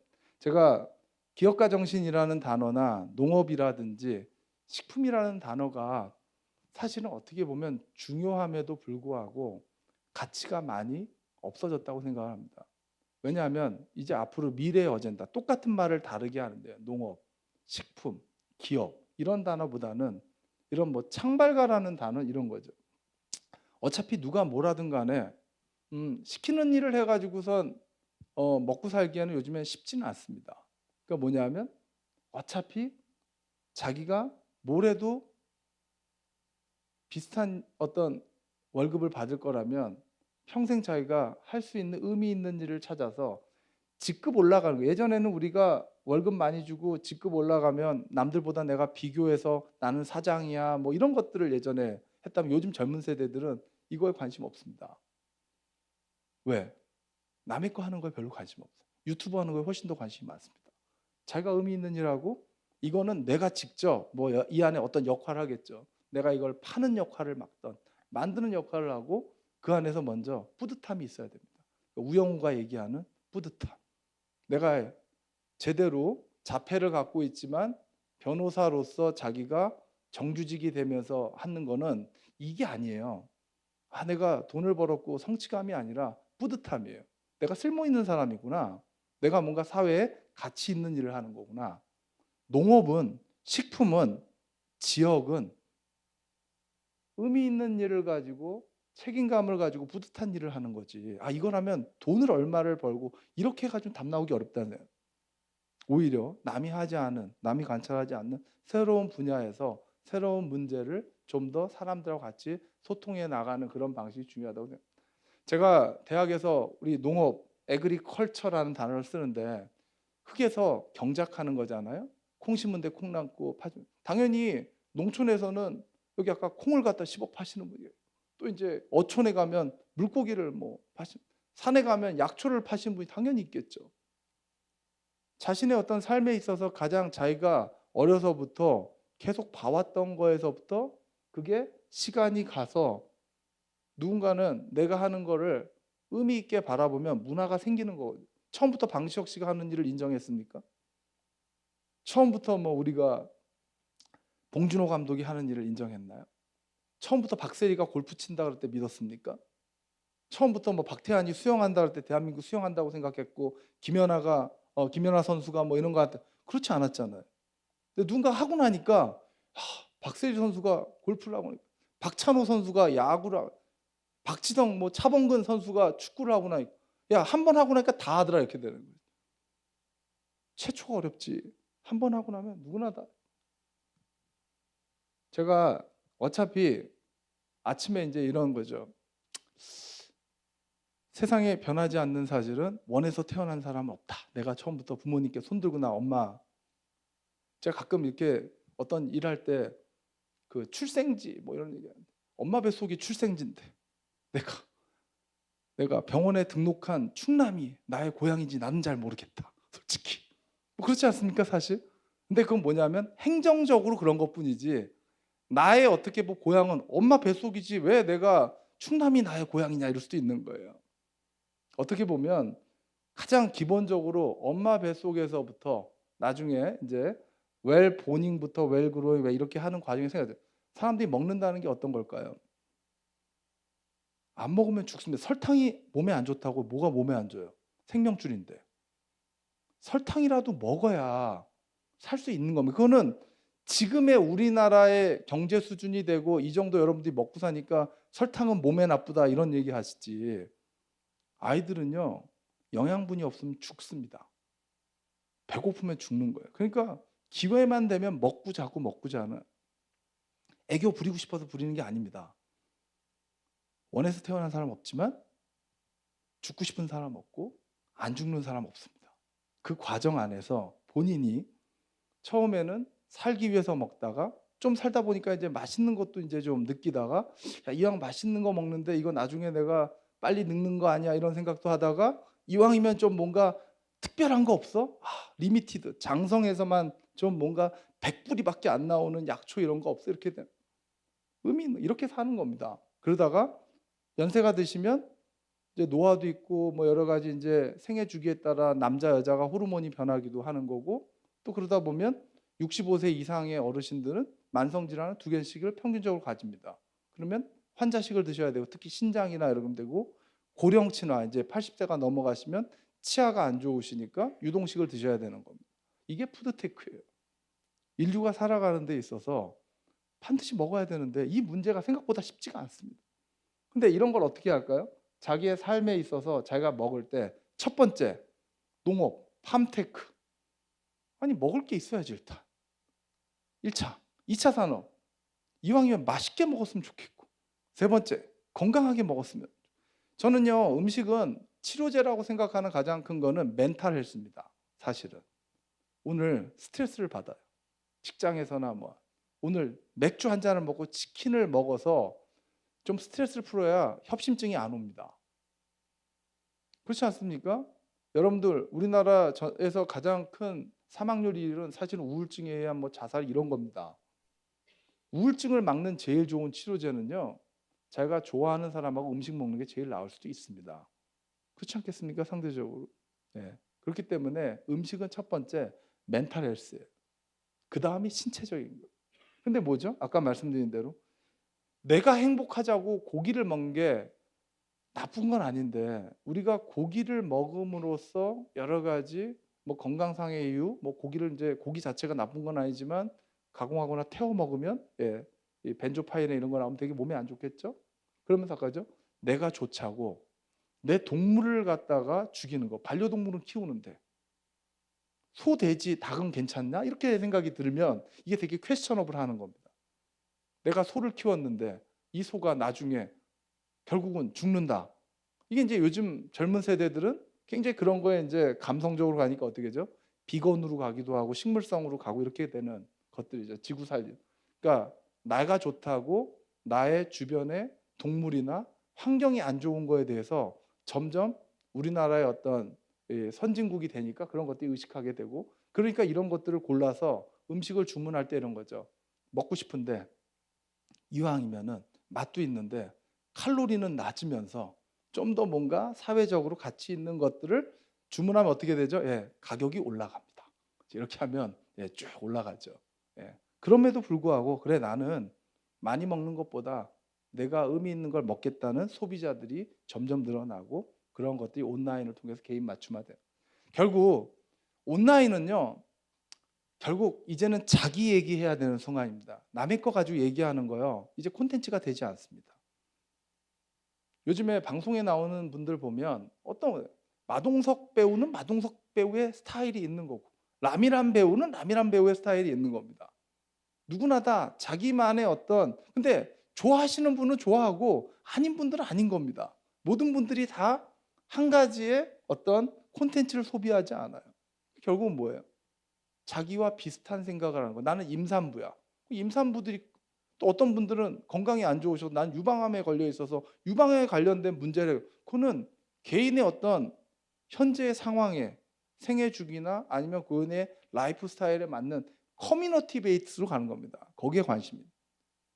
자기가 관심 있는 분야에 맞는 어떤 솔루션들이 나오고, 그게 결국은 이런 개인용 컴퓨터가 나오다가 2000년도에 인터넷이 나오다가 스마트폰이 나오다가 2000년에 AI가 나오는 거죠.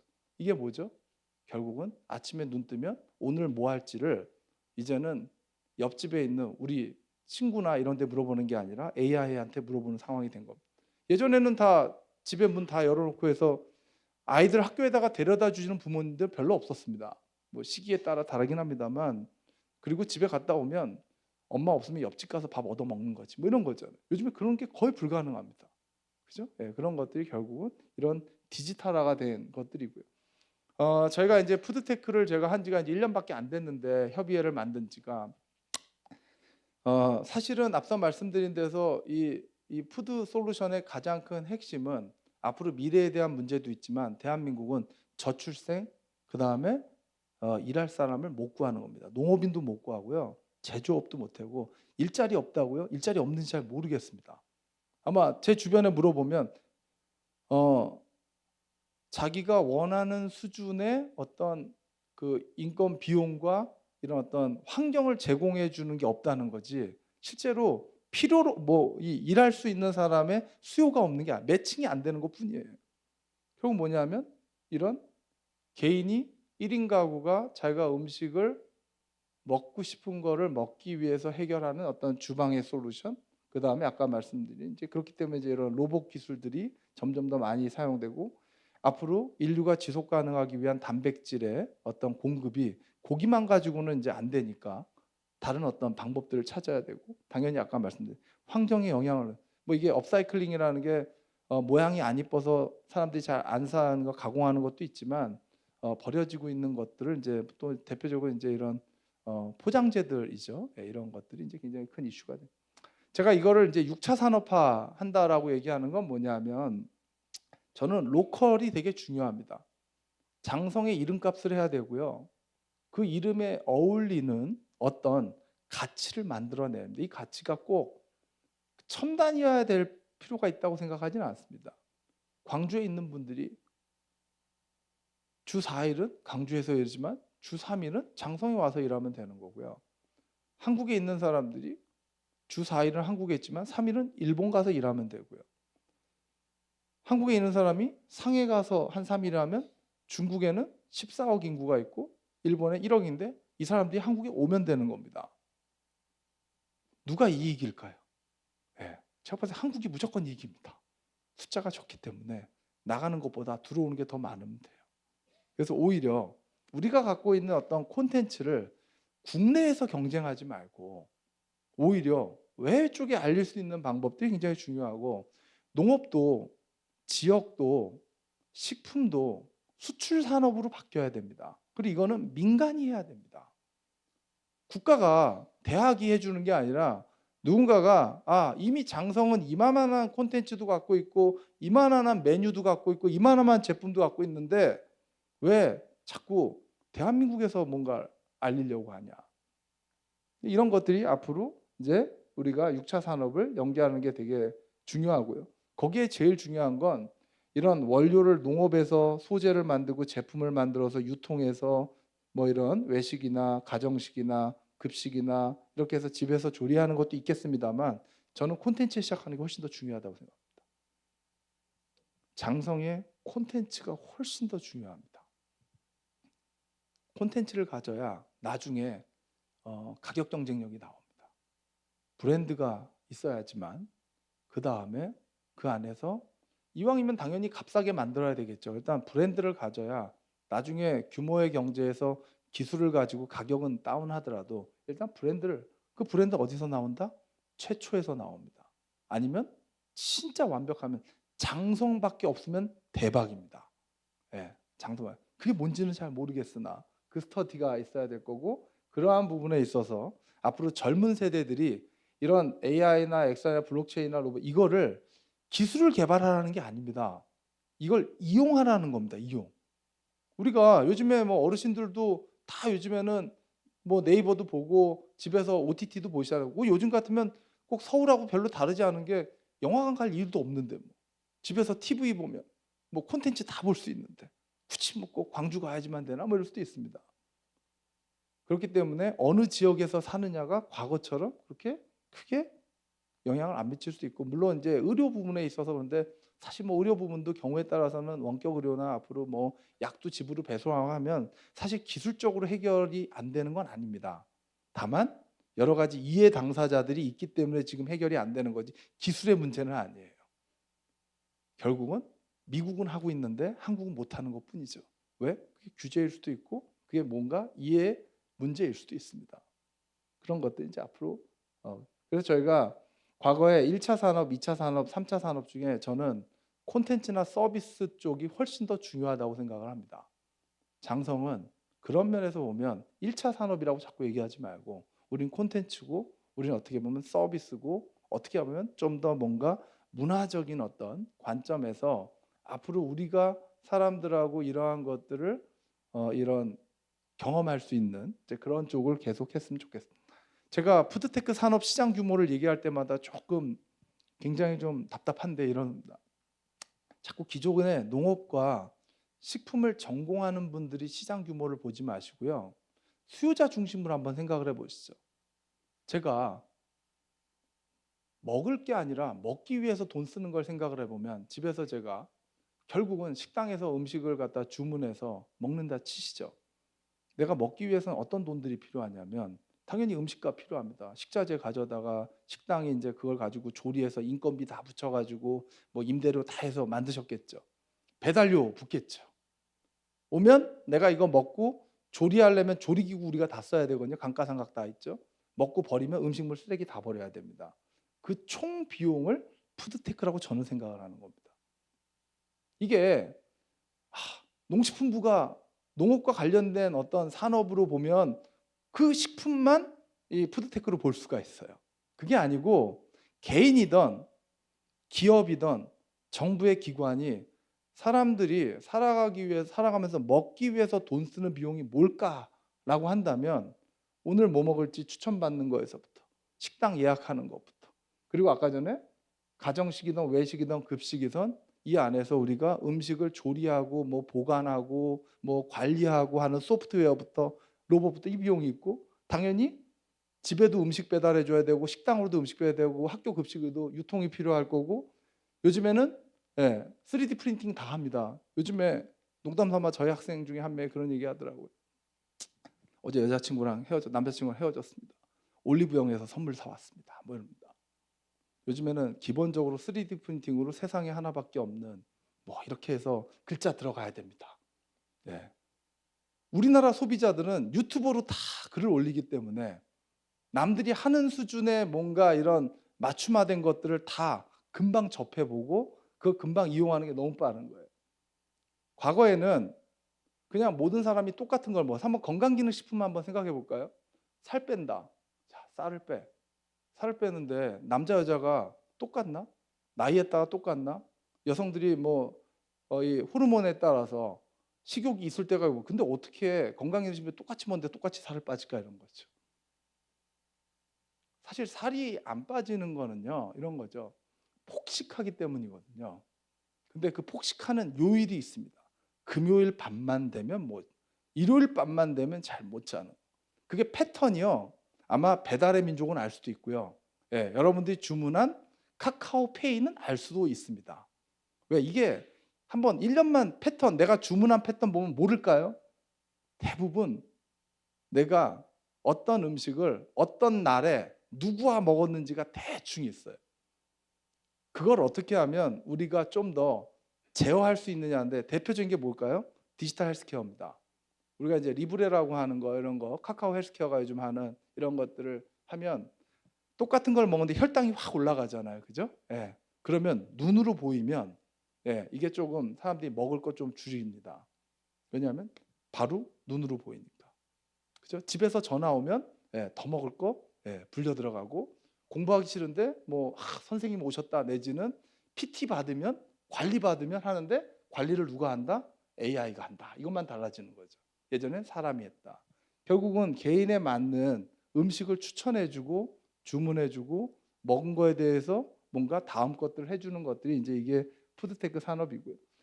이제 오늘의 이제 사실 어떻게 보면 푸드테크의 마지막 내용인데요. 결국은 아마존이 세상을 다 바꾼 겁니다. 제가 아까 전에 일론 머스크 얘기를 좀 했고요. 그 다음에 이제 아까 전에 이런 임파서블 푸드라고 하는 이제 고기의 피 색깔, 피 맛을 내는 기술을 개발한 거, 노화를 지금 막고 있는 거, 그 다음에 이런 백신을 만드는 이런 혁신 기술을 얘기했는데 제프 베이조스가 94년도에 만든 이 아마존이 지금은 기업 가치가 더 올랐습니다. 2,500조, 300조가 우리나라 따지면 CJ의 한 500배 정도 되는 기업이 됐죠. CJ는 6, 70년 됐는데 이마트는 그만큼 오래됐는데 불과 30년 사이에 어떻게 이제 이 아마존은 이 회사가 이렇게 됐을까? 알렉사 하나입니다. 음성 AI. 이 알렉사는 아마존이 이제 본인이 음성 AI하고 대화하면서 오늘 뭐 먹을지 또는 오늘 필요한 물품들을 이제 주문하면 아마존 대시원드가 집으로 배송해주고 주문을 받고 아마존 프레시가 집으로 배송하죠. 이러면 온라인 커머스입니다. 근데 오프라인을 다 무인화시켰어요. 그게 이제 호울푸드, 아마존고 이제 편의점이죠. 아마존 프레시 오프라인 이거 다 무인화입니다. 물론 이제 일부 혹시라도 문제가 있을까봐 쳐다보고 있는 관리자들은 있지만 개인이 가서 편의점에서 들고 나오면 자동으로 계산이 되는 거죠. 왜냐하면 이 편의점이 IT 박스예요. 위에서 카메라가 다 달려 있어서 내가 가서 들고 나오면 그냥 자동으로 내 카드에서 빠져나가는 시스템이죠. 그러니까 기다릴 필요가 없죠. 음식을 결제하기 위해서. 근데 아마존은 이 오프라인을 늘리지 않습니다. 왜 안 늘릴까요? 왜 안 늘릴까요? 비용이 많이 발생하니까. 온라인으로 하는 게 제일 바람직한데 혹시 모르니까. 쿠팡 24 편의점을 내면 어떻게 될까요? 이런 생각 한번 해볼 수 있는 겁니다. 오프라인을 진짜 못 내면. 그렇죠? 네. 그 다음에 뭘 할까요? 온오프라인 유통만 할까요? PB 제품을 내기 시작하죠. 이 사람은 아마존을 알고 있죠. 1+1에 약한지, 신상에 약한지, 어느 브랜드에 약한지. 그러면 낚으면 되죠. 오늘 1+1. 얘는 그것만 계속 알려줍니다. 그렇죠? 네. 본인이 무엇을 원하는지를 얘는 알고 있습니다. 근데 바꿀 수 있을 것 같으세요? 아마존 쓰던 분들이 갑자기 내가 새로운 쉽지 않습니다. 여기에 익숙해지면. 지금의 쿠팡이 이런 상황이고 알리바바가 이런 상황인 거죠. 주도권이 어디에 있다? 결국은 데이터에 있고 소비자에 가장 가까운 쪽이 이제 이런 것들을 가져가. 자, 기존의 제조업들은 어떻게 가냐? 계속해서 첨단 기술과 전문화된 데로 갑니다. 네슬레는 뭐 반대로 1866년이죠. 아마존 하면서 우리 인터파크 혹시 아시나요? 인터파크 처음에 인터넷 책 서점 하다가 지금은 이제 야놀자에 이제 매각이 됐는데 인터파크 이경 회장님이 그러시더라고요. 와서 특강을 하는데 나는 왜 아마존이 못했을까? 얘들도 처음에는 온라인에서 책 팔던 애들인데 30년 사이에 나는 왜 못했을까? 아마존은 남이 안 하는 것만 했다. 인터파크는 남이 하면 했다. 한국의 문화가 남이 하면 하는데 안 하는 거 하기가 되게 어려워. 미국은 개척 정신이 있습니다. 근본적으로 문화적으로. 근데 우리나라는 전통의 문화를 존중하는 정신이 있어서 이게 쉽게 변하지는 않아요. 그럼에도 불구하고 우리나라는 교육적으로 굉장히 또는 이런 미디어를 굉장히 많이 활용하기 때문에 비록 그런 어떤 미국만큼의 아주 뭔가 문화적으로 전 세계인들을 받아들여서 정말 새로운 것들을 도전하고 기술 혁신하고 투자하는 것은 좀 적지만 새로운 어떤 기술을 가지고 비즈니스 모델을 서비스를 만드는 건 한국이 굉장히 잘한다. 그런 면에서. 그 때문에 미국하고 다른 하나의 우리만의 푸드테크에 있어서 우리가 굉장히 잘할 수 있는 여지는 있다. 뭐 네슬레가 아실지 모르겠지만 이제 스위스의 인구 700만밖에 안 되는데 이 회사는 거의 대부분을 해외 수출이죠. 글로컬라이즈를 합니다.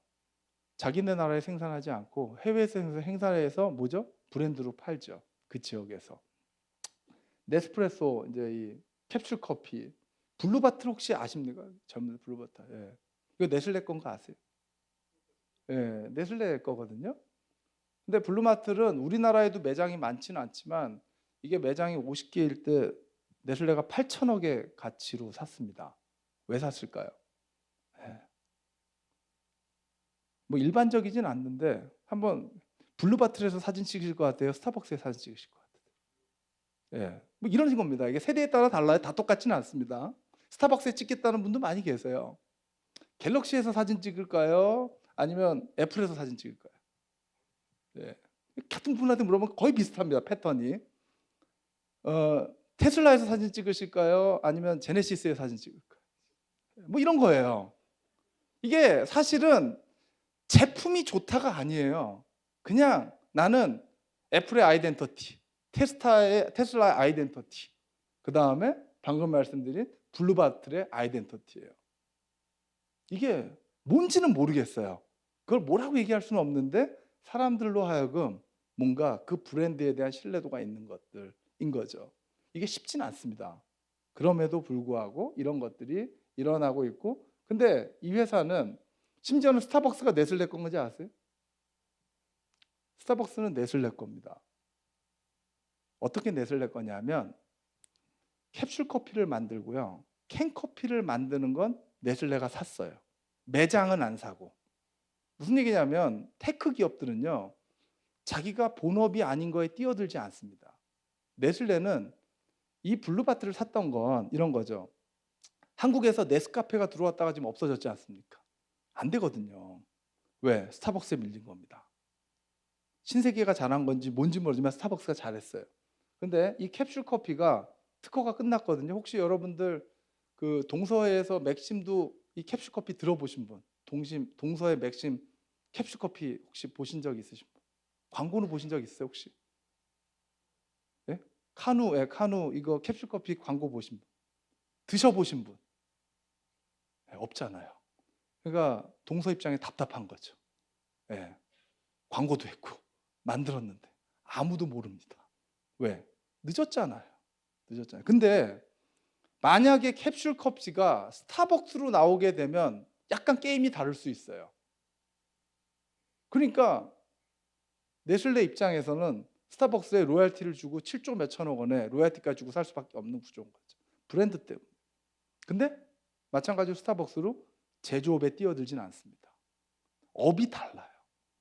이런 어떤 온라인 유통하는 거, 이런 서비스하는 거, 이건 다른 게임이에요. 근데 우리는 다 하려고 그래요. 네, 1차 산업도 하고요, 제조도 하고 유통도 하려고 그래요. 어렵죠. 어떻게 해야 되겠습니까? 지역 내에서 유통하실 분, 제조하실 분, 생산하실 분들이 각자 자기 분야에서 뭔가 서로 뭐 쉐어할 건 쉐어하고 도와주고 하는 방식으로. 이게 이제 전 세계 유니콘 기업이라고 하는 건데요. 이제 이런 기업들이 많은 이유는 자기 분야에서 자기가 의미 있는 일을 전 세계에서 뭔가 이렇게 새롭게 하는 일들이고요. 우리가 알고 있는 테크 기업은 대체가 불가능한 걸 얘기하는 겁니다. 누가 만드는 물을 옆에서도 만들 수 있는 거는 사실은 대체가 금방 가능하고 가격 싸움으로 들어가거든요. 배달의 민족이든 마켓컬리든 트리치든 프레시든 이런 회사들은 뭐냐면 대부분은 뭐냐면 B2C가 아니라 B2B입니다. 우리가 음식을 먹기 위해서 각 단계에 꼭 필요한 일들을 하는 거예요. 그러니까 모든 회사들이 콜마 코스맥스 같은 데입니다. 뭔가 하려면 브랜드는 다른데 거기에 개발해 줄 수 있는 어떤 생산해 줄 수 있는 이런 것처럼, 예를 들어서 이제 이 트리치 같은 회사는 뭐냐면 글로벌로 우리가 식품 제조나 외식을 할 때 매일 가격을 알려주는 겁니다.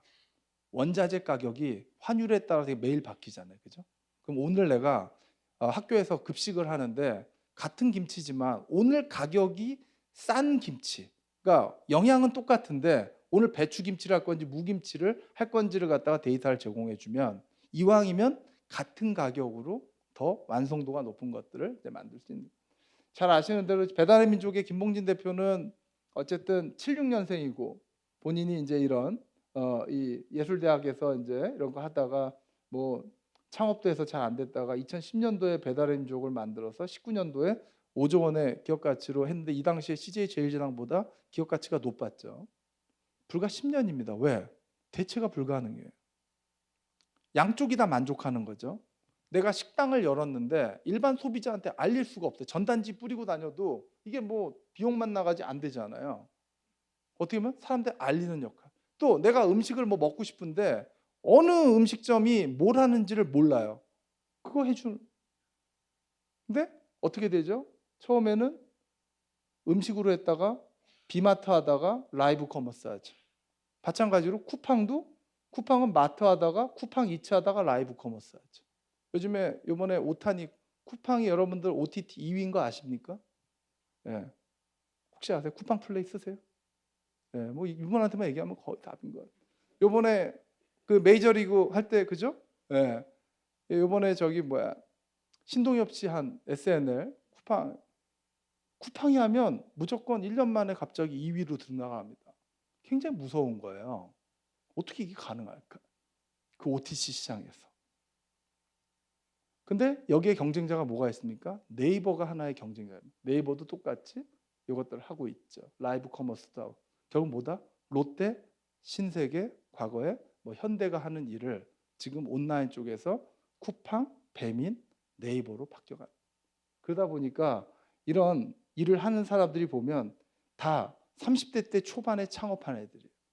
기존의 방식이 아니라 완전히 기존의 방식하고 다른 방식으로 새로운 어떤 타겟을 가지고 새로운 기술로 새로운 어떤 문제를 해결하는 방식이 이런 푸드테크 분야에서 많이 나오고 있고요. 그러니까 대기업들도 마치 셀트리온에서 이제 우리가 바이오가 나오면서 삼성이 하는 것처럼 또 SK가 하는 것처럼 이런 어떤 쿠팡이나 방금 말씀드린 그런 기업들이 나오다 보니까 삼성, 현대, 롯데도 전부 이제는 푸드테크를 한다고 뛰어들고 하나가 푸드테크 만드는 이유는 이제는 경험이 중요하지 않다.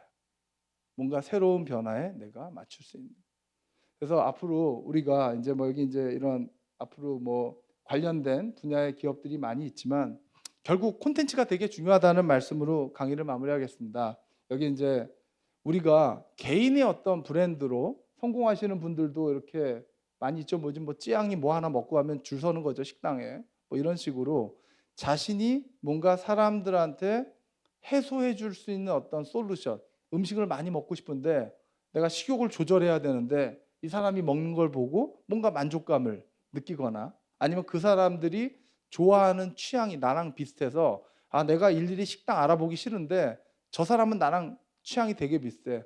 저 사람 추천하고 그냥 쓰면 나도 좋을 것 같아. 이런 거죠. 네, 나도예요, 나도. 나는 이 사람이 나랑 되게 비슷해서 이 사람이 좋아하는 건 나도 좋아할 거야. 나 신경 쓰지 말고 그냥 따라 할 거야. 이런 식으로 가는 거예요.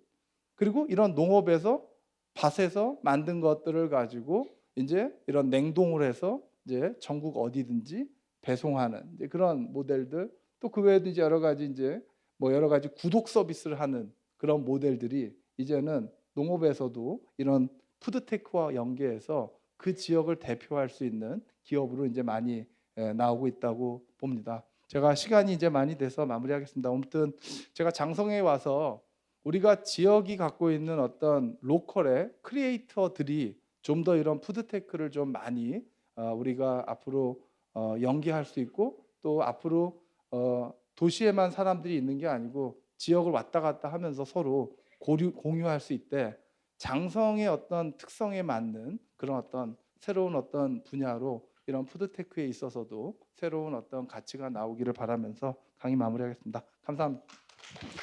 오늘 푸드테크에 대해 의미 있는 강의를 해주신 이규영 교수님께 다시 한번 힘찬 박수 부탁드리겠습니다. 이상으로 제 1184회 21세기 장성 아카데미를 모두 마치겠습니다.